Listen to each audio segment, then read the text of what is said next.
আসন সমীকরণ অনুষ্ঠানে আপনাদেরকে স্বাগত জানাচ্ছি। আমি ফাহিম মাসুর। আমরা এ পর্যায়ে পিরোজপুরের 3টি আসন নিয়ে আলোচনা করব। আমার সাথে উপস্থিত আছেন রাজীব আহমদ, এহতেশামুল হক এবং জ্যোতি রহমান। আমরা প্রতিদিনের মতো এই সিটগুলোর সম্পর্কে কিছু তথ্য উপস্থাপন করব এবং আমাদের এক একজন আলোচক তথ্য বিশ্লেষণ করবেন এবং তাদের একটা ব্যক্তিগত প্রেডিকশন দিবেন। আমরা যদি আসি প্রথমেই পিরোজপুরের আসনগুলোতে, পিরোজপুর 1-এ এখানে 2জন ক্যান্ডিডেট আছেন, মূল ক্যান্ডিডেট পিরোজপুর সদর উপজেলা, ইন্দুরকানী উপজেলা ও নাজিরপুর উপজেলা নিয়ে পিরোজপুর 1 গঠিত।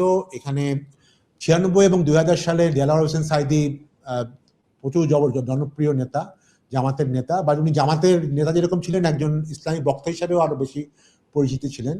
উনি জিতেছিলেন এবং 2008 সালেও উনি 45% ভোট পান এবং দ্বিতীয় হন। দেলাওয়ার হোসেন সাইদি এবং তার পরিবার অফকোর্স এখানে অত্যন্ত জনপ্রিয়।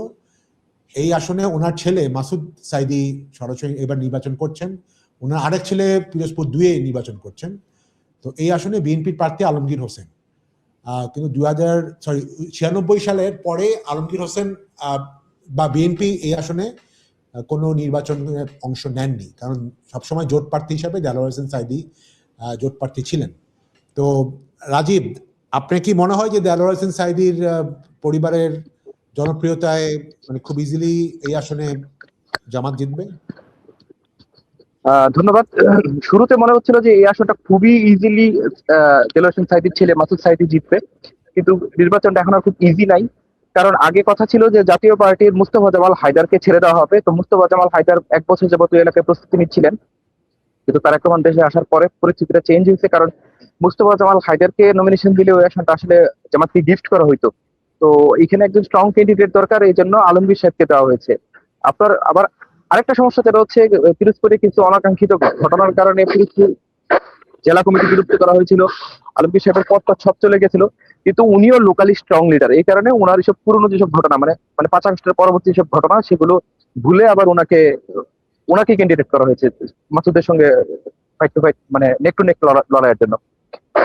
তো এই কারণে লড়াইটা খুব শক্তিশালী হওয়ার হবে 1 নাম্বার। কিন্তু মাসুদ এগিয়ে থাকবে, কারণ 5 আগস্ট পরবর্তী কিছু ঘটনা আছে আলমগীরের বিরুদ্ধে যেগুলো যাবে। আবার অন্য জায়গায় যেমন আপনি 5 আগস্ট পরবর্তী সময়ে ঘটনায় জামাতকে দায়ী করতে পারবেন না, কিন্তু এই আসন আবার ভিন্ন। 5 আগস্ট পরবর্তী সময়ে ঘটনায় মাসুদ সাহেবও কিন্তু ওই জামাতের অন্য নেতাদের মতো পলিটিক্স করেন না। উনি যেহেতু এমপির ছেলে, উনি একটু ট্রেডিশনাল টাইপের পলিটিক্স করেন। 5 আগস্ট পরবর্তী সময়ে কিছু মামলা, কিছু গ্রেপ্তার, এগুলাই মাসুদ সাইদির সমালোচনা আছে। সুতরাং ইলেকশনটা খুবই উপভোগ্য হবে। কিন্তু ওই দীর্ঘদিন ওই সাইদির আবেগ একটা বিষয়, আর একটা বিষয় হচ্ছে মাসুদ সাইদি নিজে উপজেলা চেয়ারম্যান ছিল। উপজেলা চেয়ারম্যান হিসেবে সে আবার খুব অ্যাক্টিভ ছিল, ভালো জনপ্রতিনিধি ছিলেন, আবার মানুষের সঙ্গে মিশতে পারেন। পলিটিক্যাল লিডার যেমন হয়, পপুলিস্ট লিডার যেমন হয়, তেমন। এই কারণে আমি মাসুদ সাইদিকে শেষ পর্যন্ত একটা টাফ ব্যাটেলের পরে বলবো যে মাসুদ সাইদি জিতে যাবে, এই একটি কারণে। ওকে, এহতেশাম। আমি ওই আসনে জামাতকে আগিয়ে রাখবো। মাসুদ সাইদি সাহেব যথেষ্ট স্ট্রং ক্যান্ডিডেট। উনি আওয়ামী লীগের সময়ও উপজেলা নির্বাচন জিতে আসছিলেন, যেটা নিয়ে আওয়ামী লীগের একদম টপ লেভেল থেকে প্রচন্ড গাত্রদাহ হয়েছিল। ওনার বাবার যা ইমেজ, ওটা আগে যা ছিল এখন আরো দিন দিন স্ট্রং হয়েছে ওনার দেলাওয়ার হোসেন সাইদি সাহেবের ইন্তেকালের পরে। কাজে সবকিছুর পরেও আমার ধারণা উনি জিতে আসবেন। ওকে, জ্যোতি। এখানে রাজীবের কথাগুলি খুবই ইন্টারেস্টিং।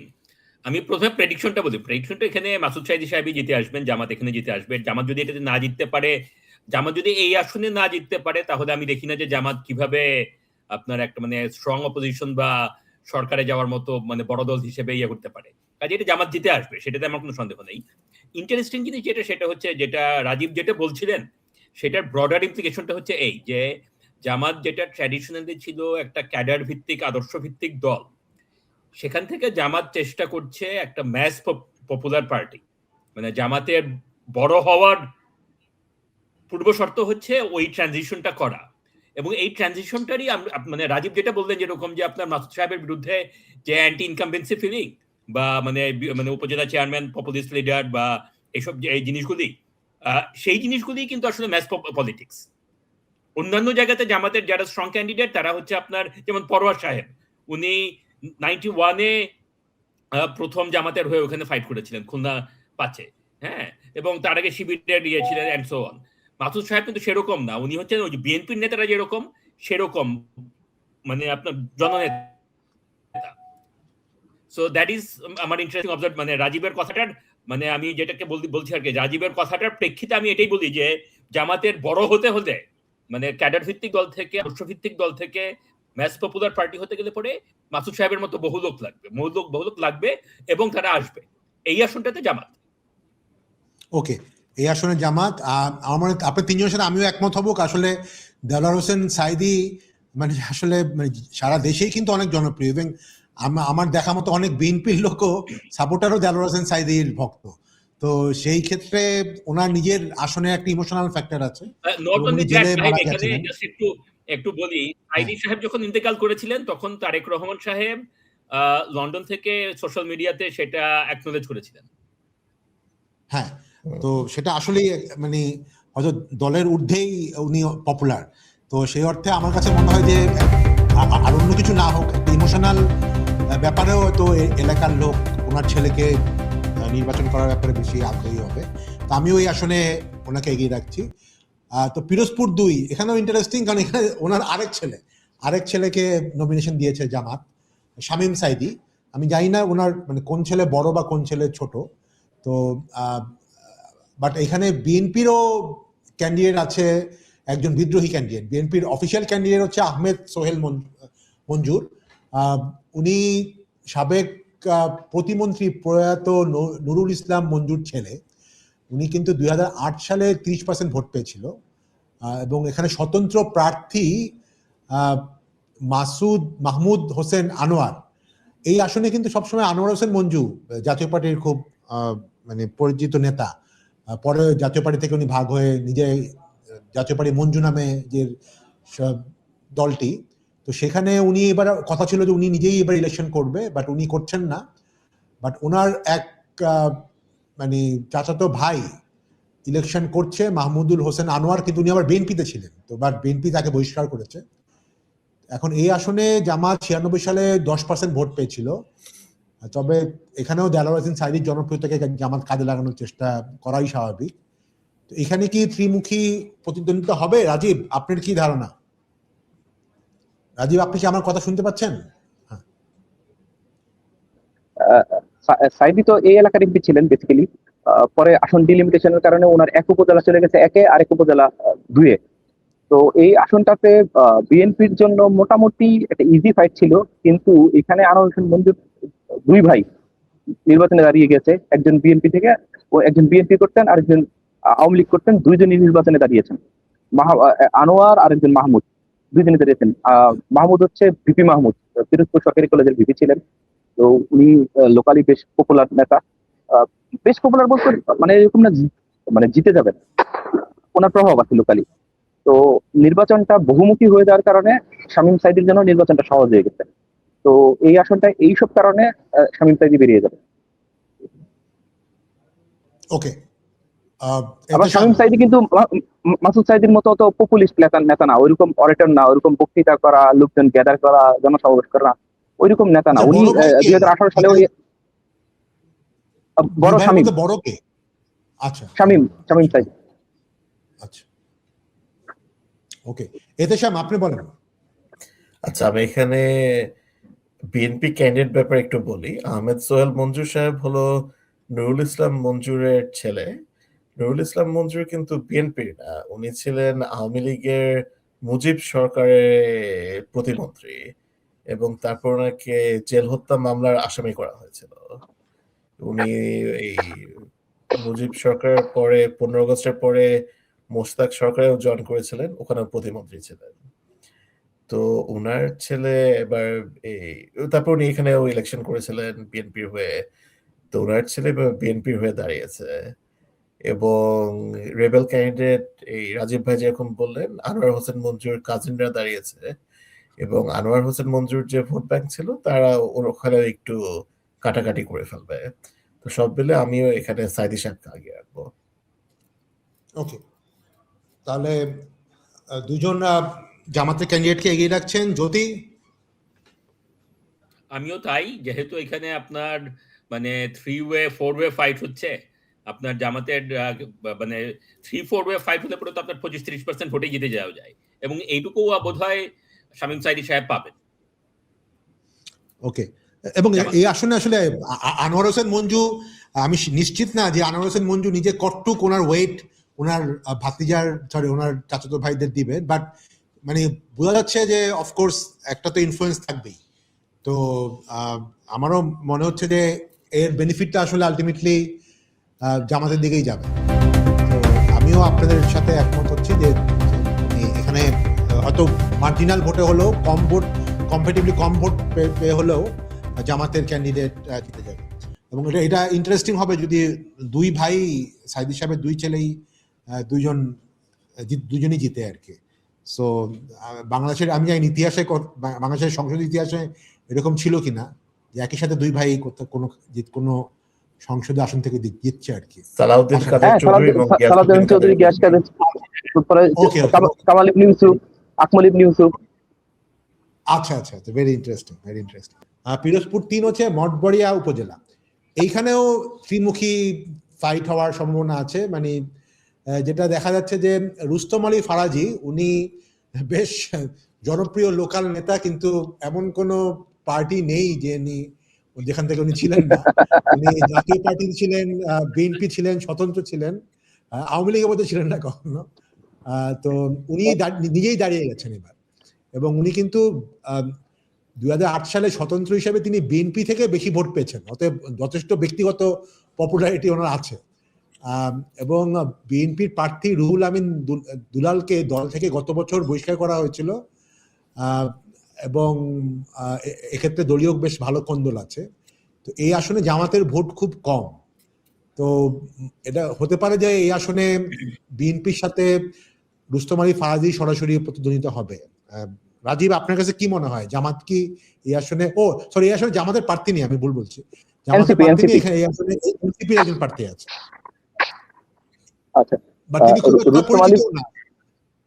জি, রুস্তম আলী ফরাজি তো আসলে রুস্তম আলী ফরাজি, উনি 96-এ জাতীয় পার্টির এমপি, 2001-এ বিএনপির এমপি, 2008-এ সংস্কারপন্থী হয়ে পার্টি থেকে এক্সপেল হয়ে তারপর উনি গিয়ে স্বতন্ত্র নির্বাচন করলেন। স্বতন্ত্র নির্বাচন করে উনি সেকেন্ড হয়েছেন, বিএনপির চেয়ে বেশি ভোট পেয়েছেন। 2014-তে আবার স্বতন্ত্র এমপি হয়েছেন, 2018-তে জাতীয় পার্টি, এইবার উনি হাত পাখা। তো রুস্তম আলী ফরাজির একটা বড় শক্তি হচ্ছে ওনার অনুগত 30-35 হাজার ভোট আছে।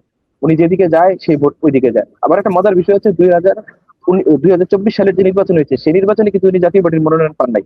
ওইবার উনি স্বতন্ত্র দাঁড়াইছে, ওইবার উনি সেকেন্ড হয়েছে। মানে 1996 সালের থেকে যত নির্বাচন হয়েছে ওই আসনে আইদার উনি জিতেন নইলে উনি সেকেন্ড হন, এর নিচে উনি নামেন না। এই হচ্ছে রুস্তম আলী ফরাজি, গত 7 নির্বাচনে ওনার এই অবস্থা। তো এইরকম একটা নেতাকে তো আপনি রেসের বাইরে রাখতে পারবেন না। তো শাপলাকলি এই জায়গায় রেসে নাই, জামাতের ভোটও কম। এই আসনে রুস্তম আলী ফরাজি এবং ধানের শীষের মধ্যে ফাইট হচ্ছে, কিন্তু আমি এবার এগিয়ে রাখছি ধানের শীষকে, কারণ রুস্তম আলী ফরাজির এবার যে মার্কা হাত পাখা মার্কা তো আর ন্যাশনালি জিতবে না, এই কারণে ভোটারদের কানেক্ট করা একটা মুশকিল। তো রুস্তম আলী ফরাজি তার নিজের অনুগত ভোটগুলো পাবেন। আরেকটা বিষয় হচ্ছে যে উনি এত দল বদলান, এইটাও মনে হয় যে মানুষের কাছে আর এটা গ্রহণযোগ্য হওয়ার কথা না। এখন রুস্তম আলী ফরাজি কি ম্যাজিক জানে আল্লাহ জানে, কিন্তু এইবার আমি একটা রিস্ক নিচ্ছি, আমি বলছি যে এই জায়গায় দুলাল সাহেব জিতবেন বিএনপি, রুস্তম আলী ফরাজি না। ওকে, হ্যাঁ, আমি আসলে এবার কিন্তু উনি স্বতন্ত্র দাঁড়াননি, এটা একটা ইম্পর্টেন্ট ব্যাপার। উনি কিন্তু হাত পাখাতে গেছেন ইসলামিক আন্দোলনে।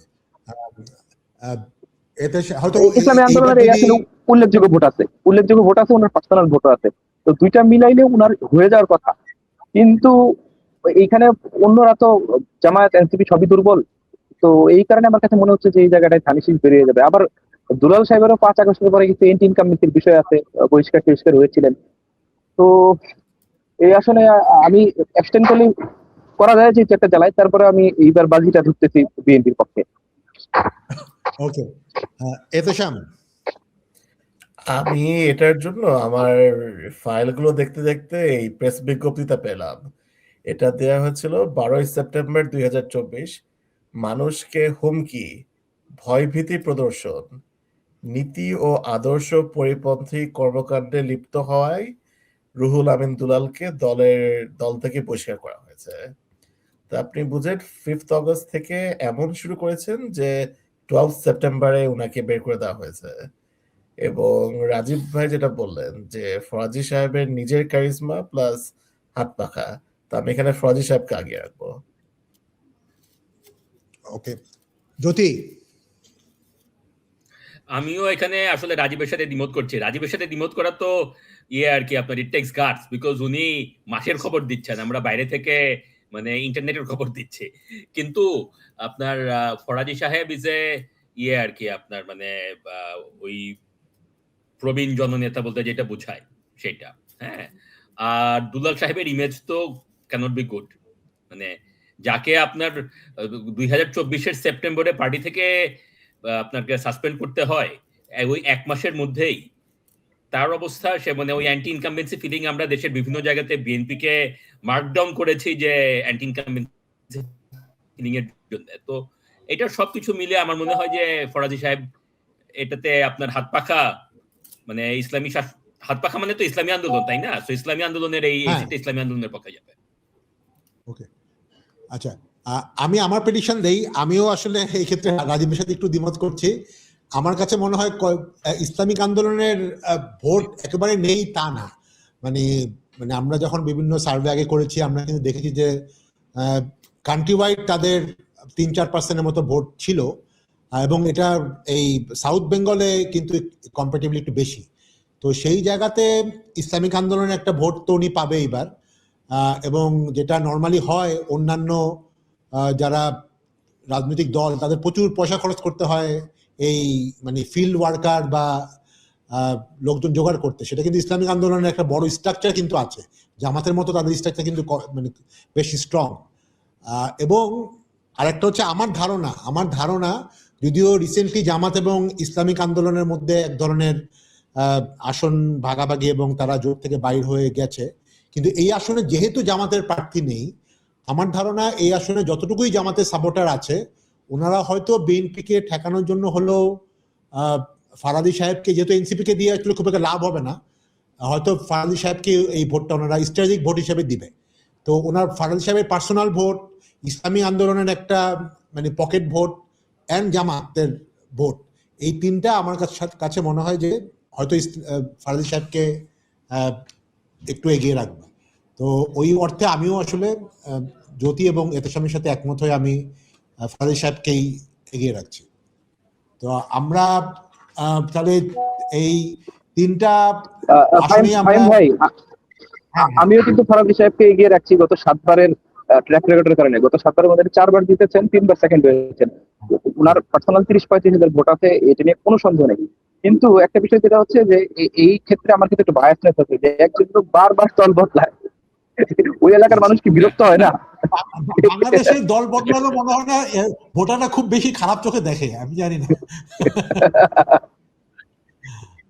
ওনার ইমেজ কিরকম আসলে মানে মানে দল বদলিয়ে কিন্তু যদি কাজ করে এলাকায় উন্নয়ন করে তাহলে পরে তো মানুষের খারাপ চোখে দেখার কথা না, তাই না?